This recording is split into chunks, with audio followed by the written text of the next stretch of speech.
150 या 200 रुपए की यह शीशी हमारे लिए सिर्फ राहत है कि ये 200 रुपए की शीशी किसी के लिए सोने की खान बन गई। कि कैसे भारत में लीगल दवा बांग्लादेश में इलीगल ड्रग बन गई। सोचिए, एक ही प्रोडक्ट सिर्फ 10 किलोमीटर की दूरी पर 5 गुना कीमत में बिक रहा है। 800 करोड़ का धंधा एक या 2 दिन में नहीं फला फूला, यह सालों से चल रहा था। इस धंधे का लालच इतना बड़ा है कि अगर एक सरगना जल जाता है तो दूसरा तुरंत उसकी जगह पर आ जाता है।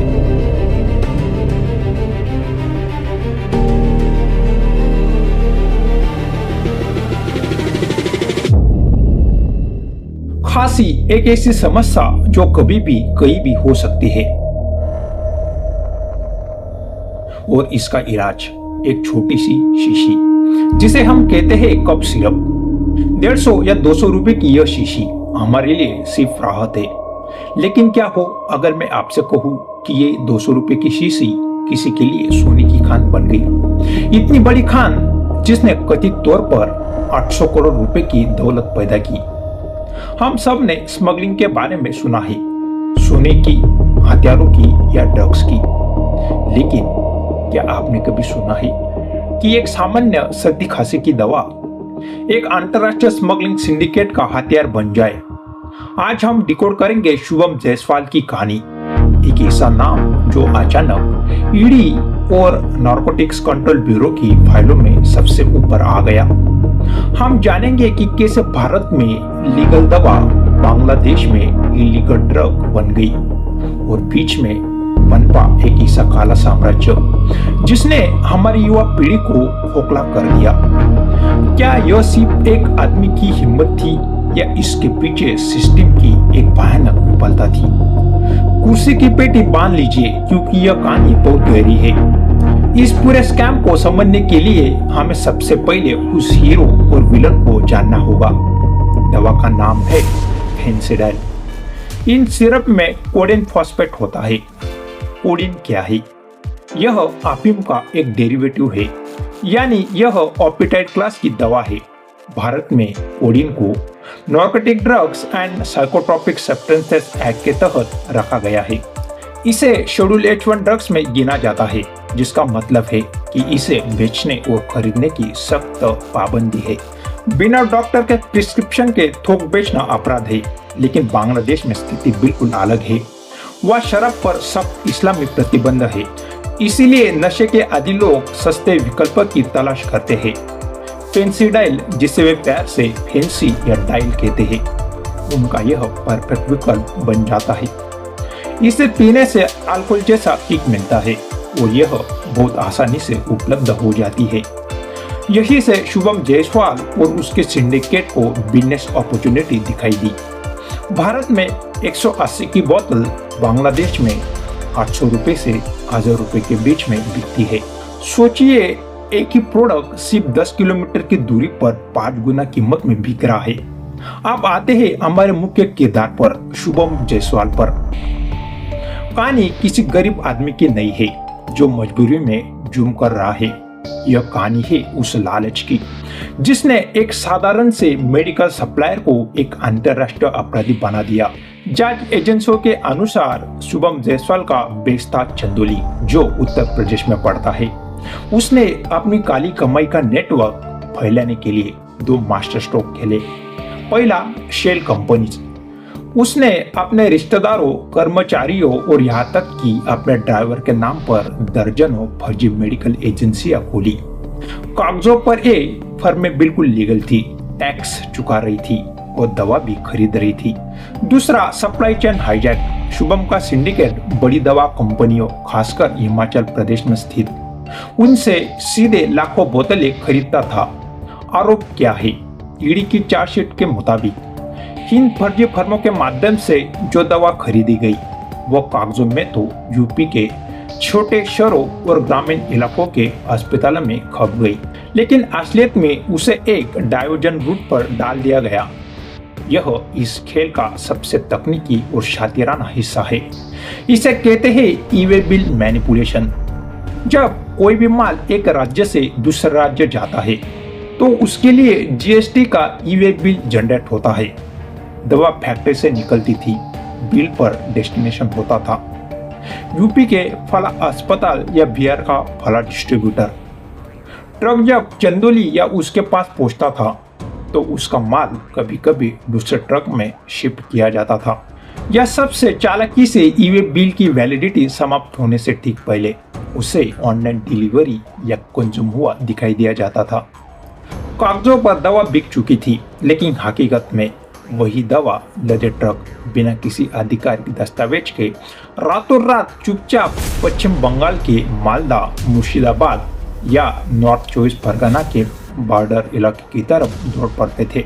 इतने बड़े पैमाने पर हजारों पेटियां बॉर्डर तक पहुंचाना बिना किसी सरकारी एजेंसी की मिलीभगत के, क्या यह संभव है? यह सवाल आपको खुद से पूछना होगा। चलो अब बात करते हैं उन 800 करोड़ रुपए की। यह आंकड़ा कहां से आया? यह सिर्फ अनुमान नहीं है, यह आंकड़ा ईडी की जांच के दौरान पकड़े गए मनी ट्रेल पर आधारित है। ईडी ने पाया कि शुभम जायसवाल और उसके सहयोगियों के बैंक खातों में पिछले कुछ वर्षों में 100 करोड़ से अधिक की कैश डिपॉजिट हुई है। यह पैसा कहां से आया? तस्करी का माल बांग्लादेश में बिकता था। वहां के तस्कर भारतीय तस्करों को पैसा हवाले के जरिए वापस भेजते थे। यह पैसा कैश के रूप में भारत आता था। यह कैश फिर छोटे छोटे टुकड़ों में शुभम जायसवाल और उसके परिवार के खातों में डाला जाता था ताकि बैंक और आयकर विभाग की नजर में न आए। इसे स्मग्लिंग कहते हैं। इस अवैध आय से शुभम ने आलीशान मकान, खेती की जमीन और लग्जरी गाड़ियां खरीदी। यही वो संपत्तियां हैं जिन्हें ईडी ने prevention of money laundering act के तहत अटैच किया है। दोस्तों, आपको लग रहा होगा कि शुभम जायसवाल के पकड़े जाने के बाद यह सिंडिकेट टूट गया होगा। अगर आप ऐसा सोचते हैं तो आप बहुत बड़ी गलती कर रहे हैं। शुभम जायसवाल सिर्फ एक कड़ी थी।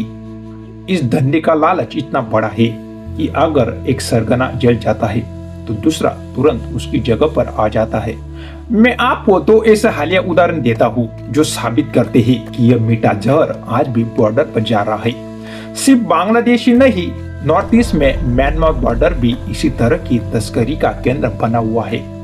2024 की शुरुआत में असम राइफल्स और अन्य सुरक्षा बलों ने मणिपुर के रास्ते में म्यांमार भेजे जा रहे लाखों रुपए मूल्य और कोडेन युक्त सिरप की बड़ी खेप पकड़ी थी। सोचिए, यह रास्ता बदल दिया गया। तस्करी का रूट अब त्रिपुरा बंगाल से मणिपुर पहुंच गया है। क्यों? क्योंकि सुरक्षा बल एक रूट को बंद करते हैं तो तस्कर दूसरा रूट ढूंढ लेते हैं। यह दिखाता है कि डिमांड कितनी मजबूत है और इसका नेटवर्क कितना फैला हुआ है। दूसरा उदाहरण और भी चौंकाने वाला है। शुभम जायसवाल के केस के बाद जब बड़ी फैक्ट्रियों पर दबाव पड़ा तो तस्करों ने अपना टारगेट मार्केट बदल लिया। अब ये सिंडिकेट सीधे तौर पर बांग्लादेश को सप्लाई करने के अलावा भारत के उन राज्यों पर भी फोकस कर रहे हैं जहाँ शराब पर पाबंदी है। कई रिपोर्ट्स के अनुसार अब वे कप सिरप छोटे छोटे ग्रामीण मेडिकल स्टोर्स या यहाँ तक कि जनरल स्टोर्स के माध्यम से बेचे जा रहे हैं। यह दर्शाता है कि ड्रग माफिया ने अब माइक्रो स्मगलिंग शुरू कर दी है। थोक में नहीं बल्कि 1000-2000 की खेप में गांव-गांव माल पहुंचाया जा रहा है ताकि एक बार में बड़ी रेड से बचा जा सके। हर अपराधी को लगता है कि उसने फुल प्रूफ प्लान बनाया है, लेकिन एक जगह चूक हो ही जाती है, डिजिटल फुटप्रिंट। ईडी ने डिजिटल डेटा, बैंक रिकॉर्ड्स और ई वे बिल का विश्लेषण किया। जब उन्होंने देखा कि एक ही मेडिकल एजेंसी हजारों बोतलें खरीद रही है लेकिन उसके लोकल सेल रिकॉर्ड्स में शून्य है तो शक यकीन में बदल गया। शुभम जायसवाल के ऊपर लगे हुए आरोप बहुत गंभीर है। मनी लॉन्ड्रिंग से कमाए गए धन को सफेद करना, कोडिंग जैसे नशीले पदार्थ की तस्करी, टैक्स चोरी और फर्जी बिलिंग। दोस्तों, यह सिर्फ आर्थिक अपराध नहीं है, यह राष्ट्रीय सुरक्षा का मुद्दा है। क्यों? क्योंकि बांग्लादेश बॉर्डर से होने वाली नार्को स्मगलिंग से आया पैसा अक्सर देश विरोधी गतिविधियों में और कभी कभी तो टेरर फंडिंग में इस्तेमाल हो सकता है। जब तक यह फंडिंग रूट नहीं टूटेगा, देश सुरक्षित नहीं होगा। अंत में हमें एक आईना देखना होगा।